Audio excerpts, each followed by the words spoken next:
Hey everyone! I'm sorry that my last vlog was so depressing. A lot of really amazing stuff has happened since then, so I wanted to give you all an update. I'm sorry I look sweating and disgusting, but I just came from a really fabulous night of dancing and awesome queerness. I went to my first transmasculine support group this afternoon, which then segued into dinner and then a queer superhero party and karaoke.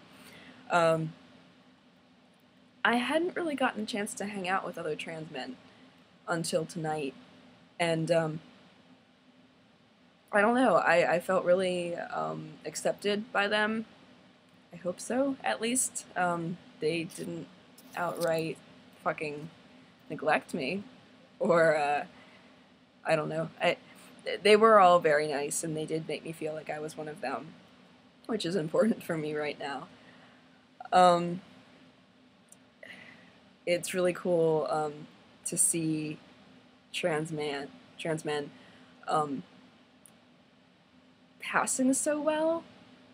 I mean, the other guys in the group were all at least several months post testosterone, or rather have been on testosterone for several months, and honestly, you would never know that they were transgendered.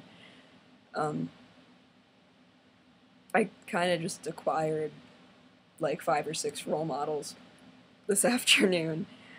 Um, I really admired all of the people in the support group. Yeah, so I'm hoping that this like new group of people will be good for me and supportive while I'm going through everything, which leads me to exciting thing number 2, which is that I'm going to my first gender therapy appointment next Friday.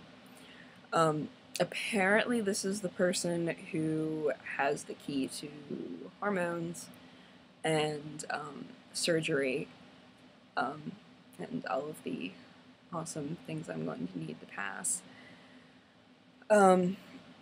If this is if I'm getting into what I think I'm getting into.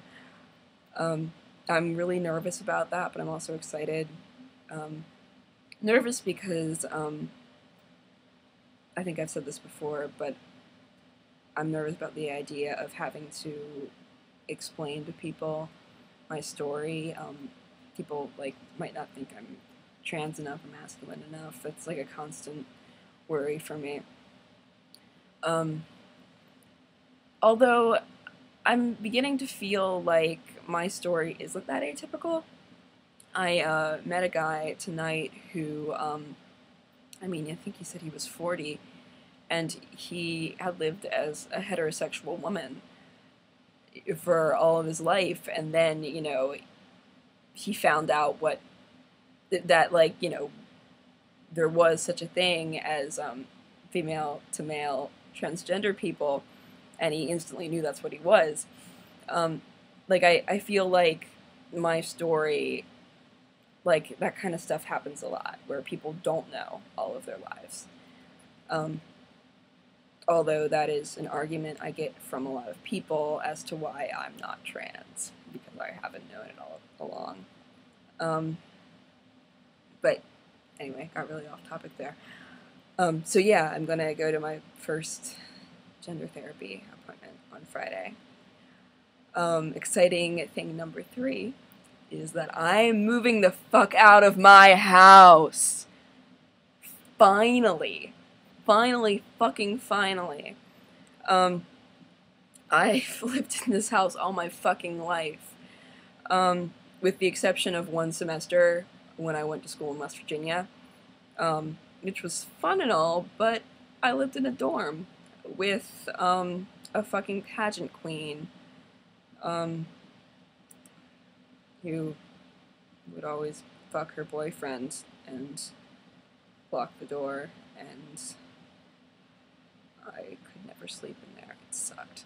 Um, anyway, um, yeah, I got an apartment.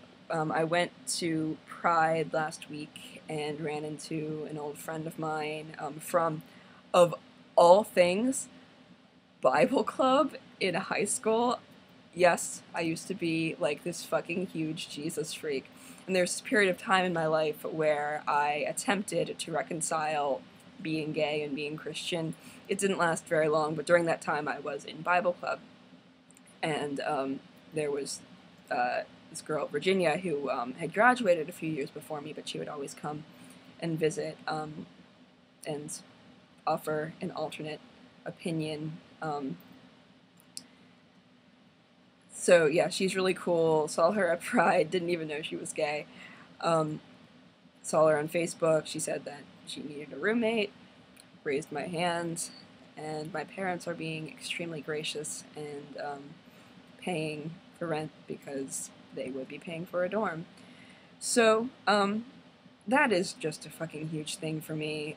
Um, when I realized I was transgendered, I had told myself, like, I'm not going to come out to my parents until I move out.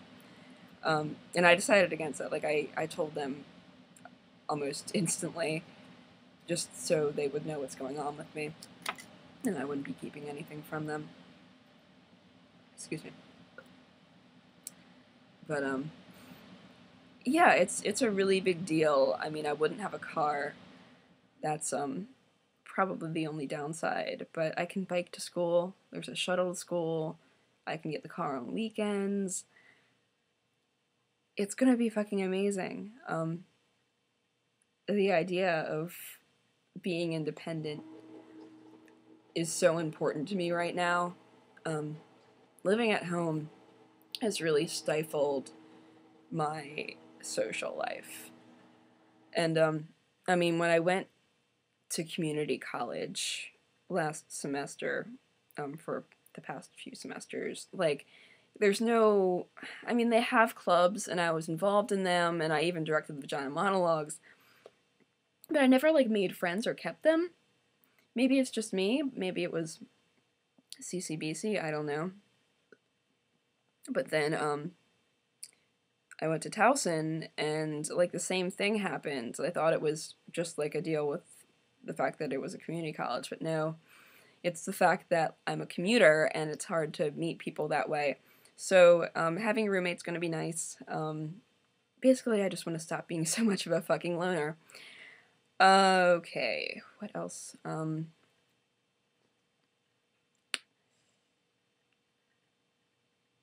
It's gonna be a good summer.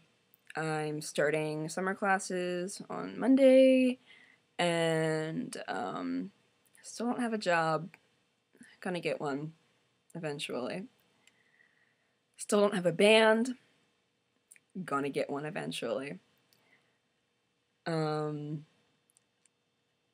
that front, one exciting thing is that I'm opening for this really cool band called the Degenerates. And they're like a Baltimore-based band. They're kind of like garage rocky. And they're cool, and I'm a big fan of their front woman. She's a cool lady. So I'm going to open for them, and that's exciting. It's going to be like my first real show in a long time. That's basically it for now, but I'm going to have another update for you probably next week after my gender therapy appointment. Thanks for watching.